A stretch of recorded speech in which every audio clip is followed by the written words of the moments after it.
is Mark and Charity Mornings. And this is the Mark and Charity Coffee Podcast for Tuesday, October 5th. Charity is under the weather today, so we're flying solo. But the podcast waits for nobody. And I feel like I wasted an outfit today because Charity wasn't here. Would have worn sweatpants and a muscle shirt or something. Okay, never a muscle shirt, but not that I dress for. Well, you know what I'm saying? Like, given a choice, we would all guys, we would dress like 8-year-old boys if we had the chance. Your guy is still wanting to dress in shorts and t-shirts to go to school? Moms, dads, are they? We all do. So it's comfy. Here in Eastern Ontario, in the Quinte region, where we are broadcasting in Belleville, Ontario. Again, this Tuesday, October the 5th. Our forecast today is overcast and a high of 18 Celsius. Beautiful. Was that about 65, 66 Fahrenheit? Heading towards our Thanksgiving this weekend. Sun and cloud for Thursday and Friday. High of 20. That's like bordering on 70 degrees Fahrenheit. First week of October in Eastern Ontario, Canada. Unusually warm. Beautiful stuff. Charity will be back in tomorrow, which is great because tomorrow's a big day. I'll tell you why later on in the podcast.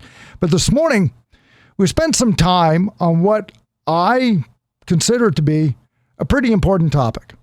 I am a big fan of families and great relationships. And I know who's against that, right? But I mean, in the media, if you spend any kind of time watching daytime television, they've made a cottage industry out of dysfunction, right? I mean, from, who's the father and relationships gone bad and everything.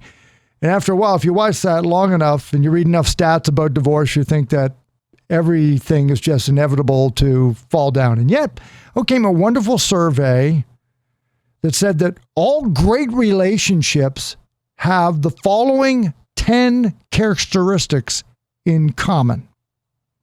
So if you're part of a great relationship, you're going to recognize most of these, if not all of them.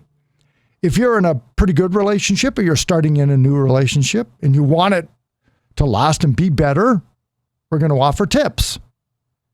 If you're in a dysfunctional relationship, I hope you can get some help. And you'll probably go, yeah, I wish we had done more of this stuff. But listen to all the things that great relationships have in common. And number one is they text less and talk more.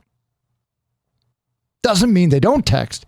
It means that when they're going to sit down and have a meaningful discussion about something that is important to them, it is important they do it face to face. It's not that they're at the grocery store, do we need milk? Everybody texts. Although if you text and then you put a heart emoji after, great relationship. But they text less. In other words, they use that face-to-face communication as the premium way of staying in touch. Here's a bit of a controversial one. Great relationships, according to the survey, don't have children. What they pointed out is that if you get in a relationship and you both agree you don't want children, you're going to be happy. Obviously, if you want to have children and you can't, there is no burden more frustrating in a relationship. Ask a couple who have been trying for years to have children, the stress that puts on their life and their relationship. No two ways about it. But they've made that decision and they're happy with that decision. And so they are in a great relationship as a result. And yet, that's not to say that if you're in a great relationship, children are going to ruin it. Far from it. Far from it. Women who took part in this survey who were mothers were the happiest group who took part. Mothers of children still at home in great relationships are the happiest people in the survey. So again, it comes down to what is it that you want out of the relationship? Communicate it when you're getting it and your partner agrees. Great relationship. Here's another one. They get angry early in the relationship and they learn to work it out.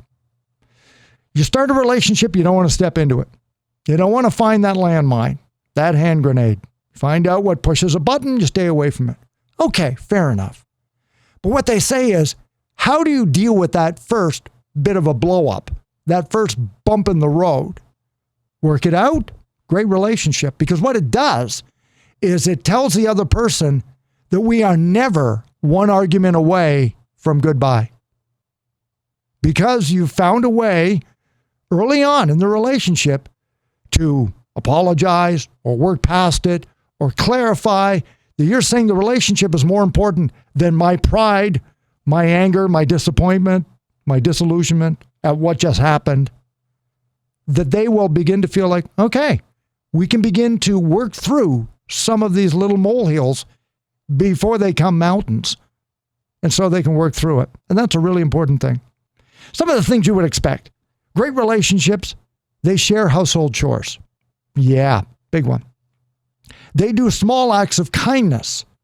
Little notes, little gifts, little hand-to-hand touches, small acts of kindness. I love this one. They believe their partners are more attractive than they are. There is a common phrase that is used today. And I'm sure you've heard it. I certainly didn't invent it. It's called marrying up. I married up. No two ways about it. And that is, you married somebody who's basically better than you are. You walk into a room together, people look at my wife and they look at me, and I believe they think, oh my gosh, how'd that guy get her? You know what I mean? Marrying up. And when you're in a relationship and you believe that about your partner, that your partner is more attractive than you are, that's the opposite of narcissism, right? And so as a result, but I mean, you're not treating them like a trophy, like look what I've accumulated. No. You just believe that that is a very attractive person. That's how you feel about them. And that just translates and transcends so many ways in your relationship. They believe that their partners are more attractive than they are. Their spouse is their best friend. You know what? That probably should have been number one. All great relationships believe that the person that they are with is their best friend, period. They celebrate their partner's accomplishments. This is a very 2021 enlightened discovery because for generations, it was believed that if a woman out-earned a man, you're doomed. Man's ego couldn't take it. Meant she was selling out the family. All this stuff that went on for years is thrown by the wayside. You know, and amen to that. Because regardless of gender, regardless of orientation, it really doesn't matter.